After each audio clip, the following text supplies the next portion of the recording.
Welcome in once again, everyone. I'm Gabriel, and you're watching Drum Tip Tuesday. Today, I'm going to work on something that is my biggest weakness, and that's what we do here. We take a hard look at ourselves and look at what we're not good at, and we practice that. That's how you get better. You don't just practice the same thing that you know over and over again. You hone in on your weaknesses, and you make them better. My weakness, drum solos. Unaccompanied drum solos. So what do I do every once in a while? I not only record them, I record them with specific rules, and I upload them to YouTube so that you can comment. Please do. Constructively, please. Appreciate it. Put links to your own videos. I'll go there and check them out. We can all support one another and get better together. The rules, for me anyways, my personal rules are this.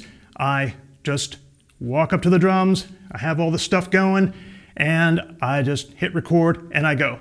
I warm up as part of the drum solo. You'll see me warming up my hands a little bit. You'll see me adjusting the snares, figuring that out, listening to the drum without the snares, turning the snares on, playing. And when I get comfortable, then I go for about 5 minutes, just trying to express myself on the drums the way that my favorites do when I see them, trying to invoke the spirit of great drummers of the past and bring them into my playing. And that's it. It's got to be one take. It's got to be spontaneous. And the last rule is I upload it no matter what. So here it is. Let me know what you think. Once again, you're watching Drum Tip Tuesday. Thank you for coming to see me.